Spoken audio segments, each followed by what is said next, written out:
Good morning everybody, my name is Osa. We are playing Farming Simulator 19 on Oakfield Farm Farming Agency Edition, and as you can see we are driving through a hedge. Actually that's the worker.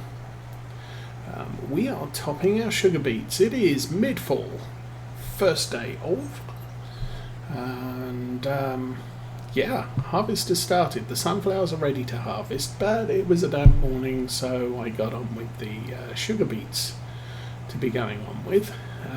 We are topping these so that the tractors that are carting don't damage the crops in any way.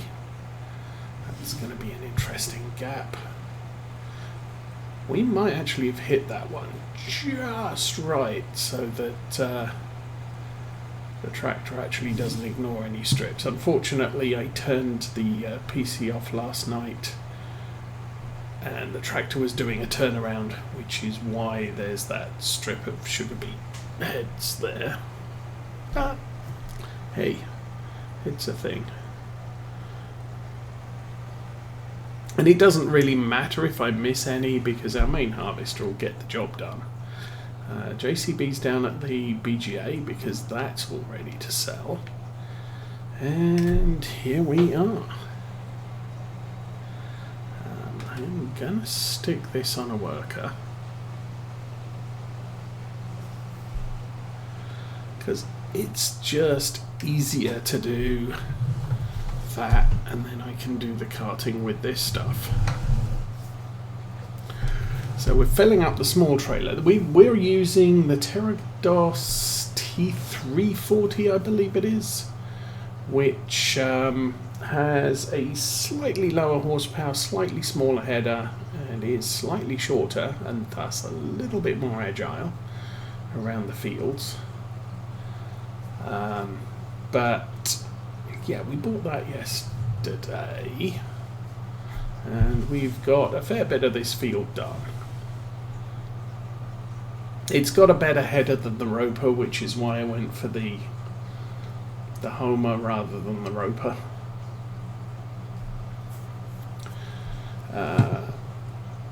Tank is 30,000, so just about as big as this trailer, which works out nice. And so since that, the Bailey's only 21,000, I fill that up when we get back, and then once the harvester's full we can empty it into this one, which gives us just about enough time to head back to the farm,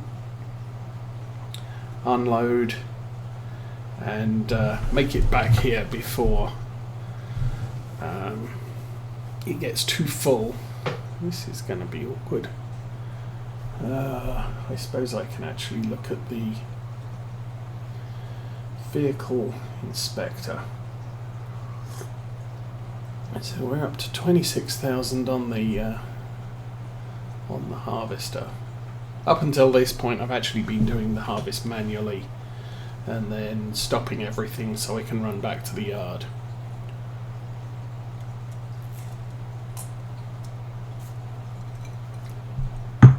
As you can see, I did a lot of diagonal work while the topper was running across this field. Okay, I think we can make the run.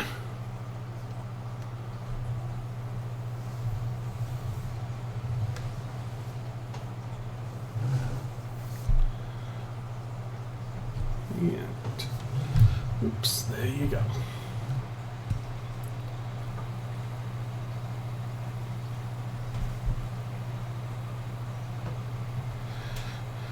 So, get this unloaded, we'll take this all back to the yard.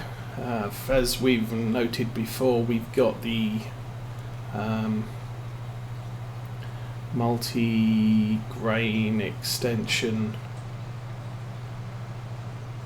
on our farm hoppers, or our farm silos, so we can actually drop the sugar beets in there, which is what I've been doing so far. Anyway, now it's time for the stop crash. run back to the yard, which is usually fairly uneventful. Long hauler, good morning and welcome to the stream. Driving, huh? Anything exciting or just routine stuff?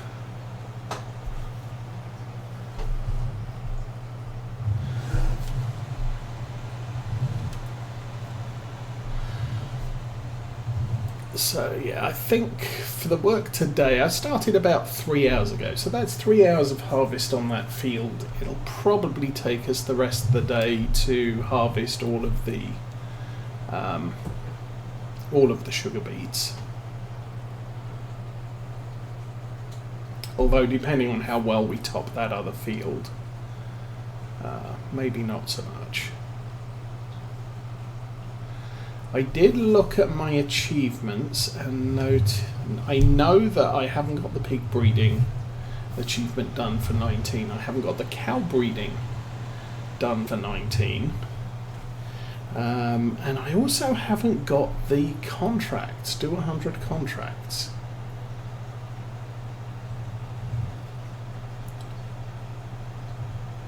So breaking stride a bit again, using the class as the lead tractor in the follow convoy is the better plan. The class has a maximum speed of 32. The Challenger has a maximum speed of 39, so when I drive the Challenger it tends to leave the class standing. Although not the first time I did it this way, because I had cruise control set on the class wrong. Or on the Challenger wrong. So it followed me at 17 miles an hour. Okay, let's have a look. We're up to 68. I need another 32 contracts completed. Which means I better get my shoes on, because we're really not doing quite so many as we close down this series. Stop.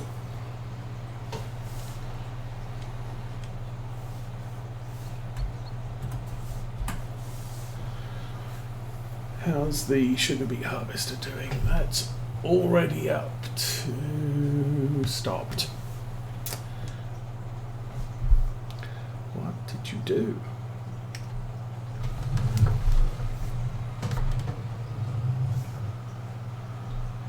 I think what I might do. Oh, just don't do that.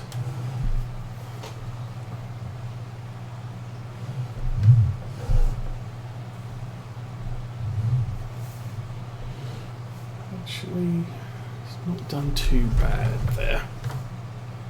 The big problem I've noticed with the harvesting so far is at the bottom. Well, it's not a big problem. It's missing one sugar beet head every time it gets to the bottom. Okay, get that lined up as best I can and work a go. Really not sure why that didn't make the turn. Start engine.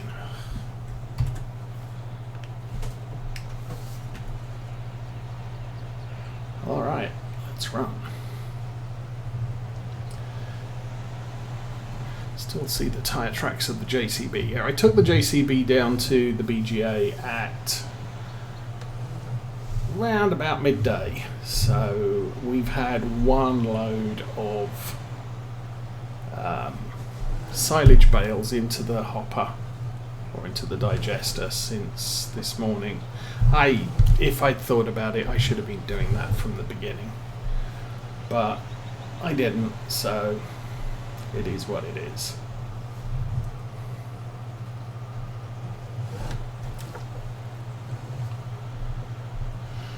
Okay, we are going to be back to the field way before the harvester is full now because of its little escapade into the hedge.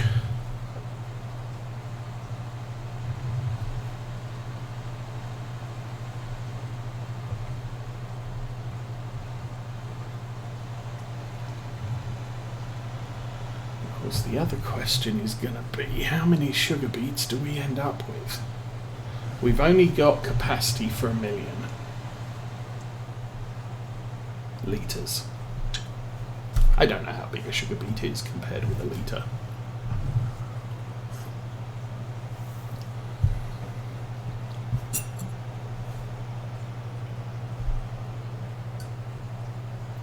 Excuse me while I fish my tea bag out of the tea.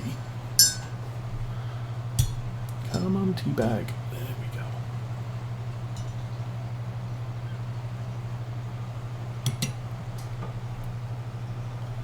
I have extra strong black tea, so might have left the tea bag in there a little on the long side.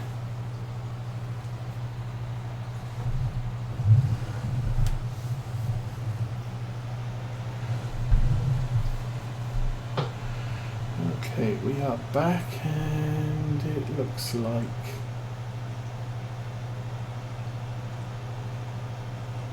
the harvester once again didn't do anything at the top of the field.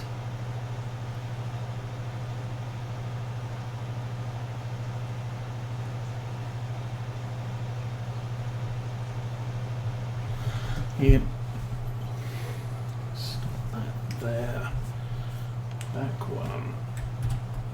Follow me off. Engine off. Back another one.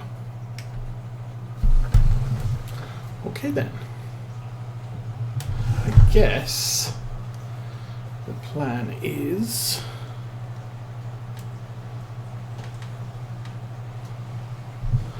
actually, this is an interesting issue. Sometimes it has problems because you haven't cut straight across, but we're on a point where the sort of the length of each row is getting longer, and so the harvester is likely to, will always see the next row it's supposed to do, but it will potentially leave a little bit each time it turns around, which we saw back there a couple of times. Turned around and position the camera slightly to the left.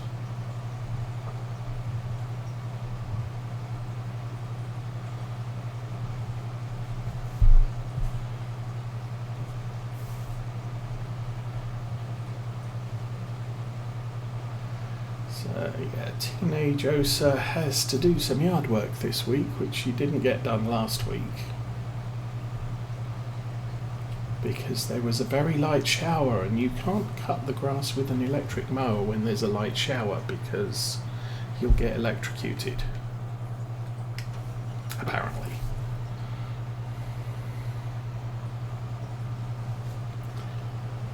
She's also a little concerned, not that I have one, but driving a Tesla in the rain is a problem too, because it's electric and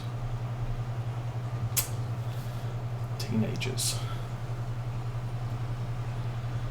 Anyway, she got up, had breakfast, went back to bed, so yeah, that's a thing.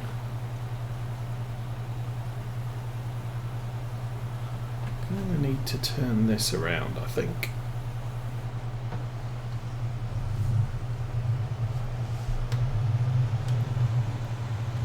Now also, hopefully with the 2 rows cut here, the harvester will have less issues turning around again.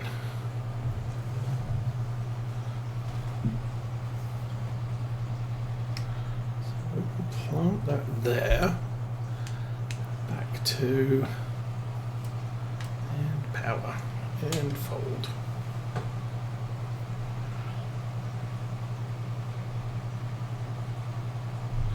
But yeah, I do like this harvester. I kind of would have liked the bigger one. Unfortunately, I did not have as much money as I thought I had. I think we still borrowed 20,000. Yeah, we had to borrow 20,000 just to buy the small harvester. The big harvester just way out of our league. Okay, gonna set that off. No, that off on a worker again. So hopefully that should go. And you're still doing your thing. So yeah, just topping out with the Valtra just means that this field is crop drive on safe, if you like. And this is a really quick job. It's one of the reasons why I'm not averse to using the tractor hauled sugar beet harvester, because you can just set off with this thing first thing in the morning, and the sugar beet harvester can take as long as it needs to. Kind of the same with the potato harvester, although the working width on the topper is that much better. The pickup width is 1.5 meters, so it takes twice as long to harvest a potato row than it does to top it. Plus this runs at 9 miles an hour and the harvester runs about 7.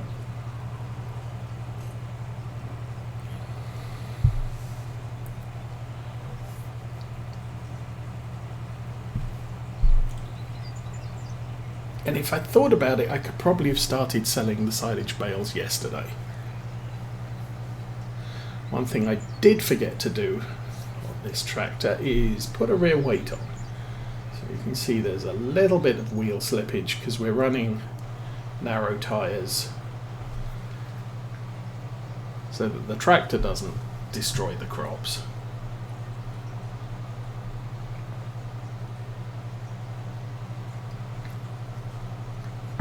That seems to have cured the harvester. So hopefully this will become a little bit more straightforward.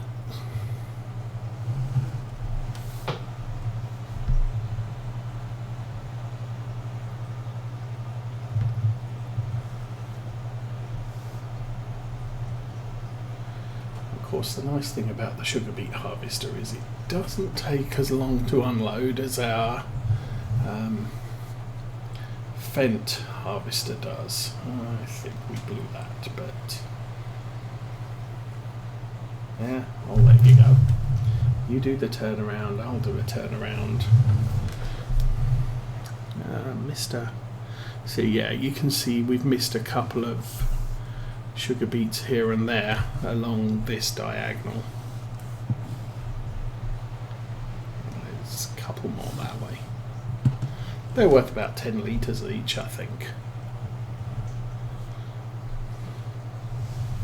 So I may come back to those.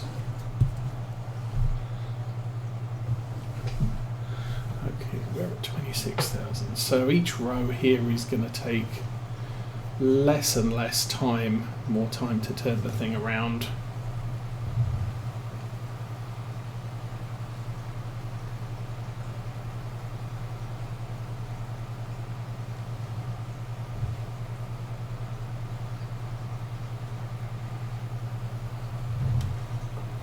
Oops.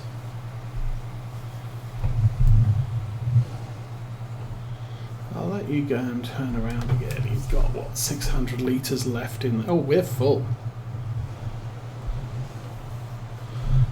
It's time to run then. Yay.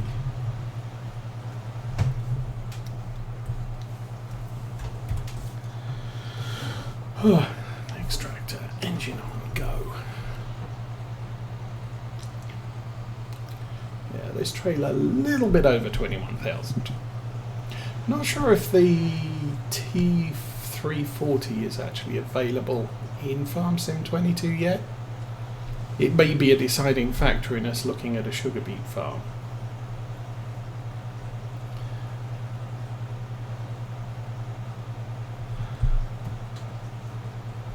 As far as 22 is concerned, I'm kind of looking at... Now Attingham Park's coming out. That's quite a nice map. and probably one I could get into. Culmsden, I'm thinking, yeah, I can probably do something with that. It's going to be a little bit different. And then, what other maps are there? I think there's a couple of other English maps. They don't have the dirt map, precision farming soil map designed for them. Now, from past experience with things that giants do, if you don't have precision farming, if the map you're using does not have its own soil map, then you will end up with the default one that giants just stuck into precision farming. Now, I'm not actually sure if that's a default one that happens on all their maps as well, or whether they do design one for each of their maps, and then you get the what would it be? Probably the American maps soil map as a default if your map doesn't have one. Doesn't really matter. I don't mind playing with the default map at least one time. So I could play one of the maps that still piquing my interest is Estancia San Carlos, or San Carlo, or Sao Carlo, or whatever it is, which is a Brazilian map. Looks kind of interesting, could open up some different possibilities because sugarcane and potentially cotton is a thing. You can also grow potatoes and all the other crops in Brazil, so it's kind of a free board for what crops to grow. It doesn't have its own soil map. That doesn't matter because, as I said, I haven't experienced the base precision farming soil map, so no harm, no foul.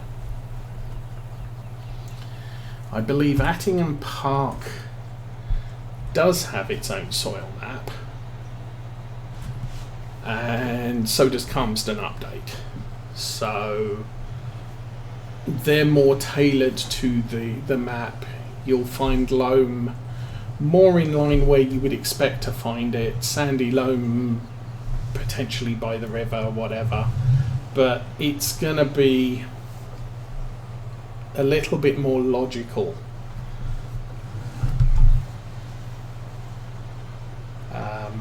for the features of the map. And then, as I said, there's a couple of other English maps that are already out that do have some potential.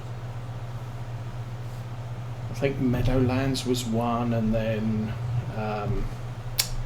Maypole Farm was the other one. I have to take a closer look at them. And there's also Frankenmuth, which just got updated. So, I could look at all of those and see which ones I like. I'm still trying to get this series closed out. Now, obviously, we've got the Sugar Beet harvest this week.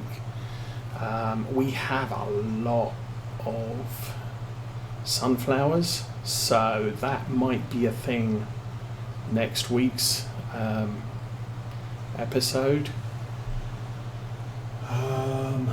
What is it? It's the 7th today. 14, 21, 28. So I kind of, if we go 14, 21, 28, if we start first week in June, oops, how about I not look at my calendar and actually watch while I'm driving? But yeah, if we target the first weekend in June as when we're going to switch to Farm Sim 22, that gives me another 3 weeks to investigate maps and potentially finish this one off a little bit more leisurely. Okay, we're here. Oh, I guess the Challenger got stuck on the thing.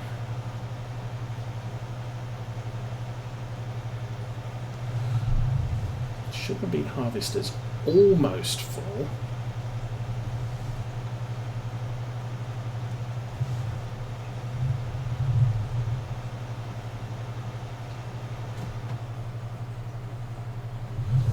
Stop that there. Yeah, kind of figured.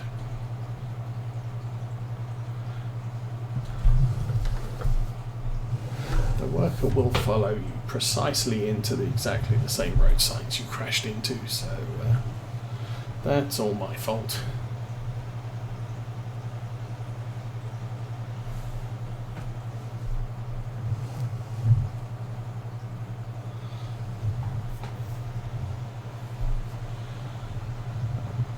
But really, yeah, not a lot else. We were kind of expecting the kids this week, but it's Mother's Day and they're off with the grandparents, so we get a quiet weekend this week, and then I guess we see what's what next week. And Helper F has a full grown tank, so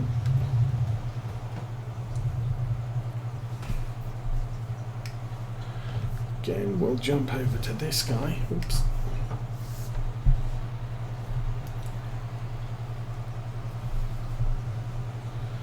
And take about 70% of his load.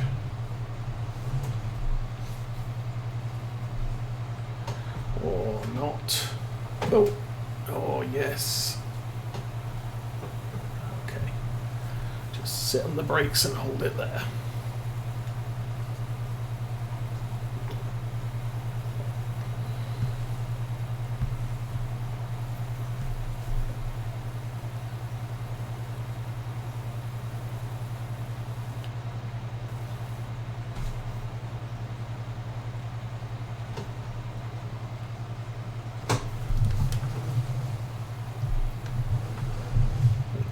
A little bit close. Come on. You can do this.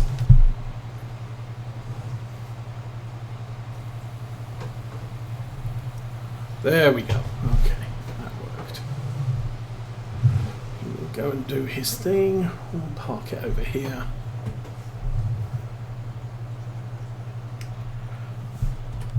So yeah, our options for harvester. I think I might have went through them.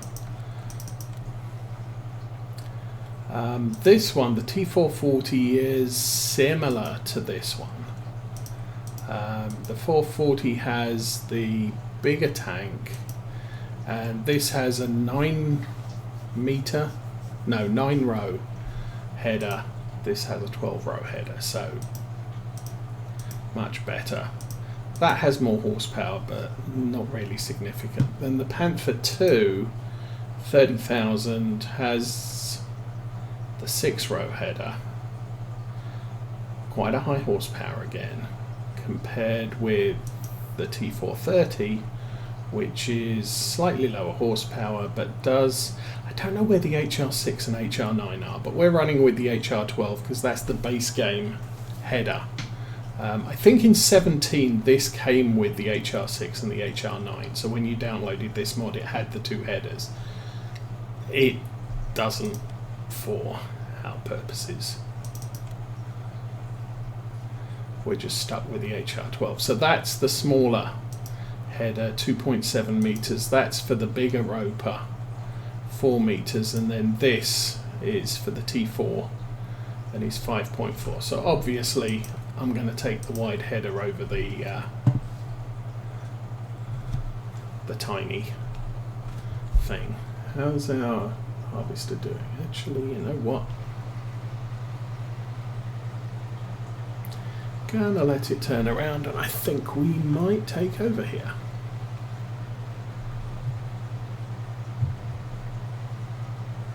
Because I think I can probably turn it around faster than this thing is going.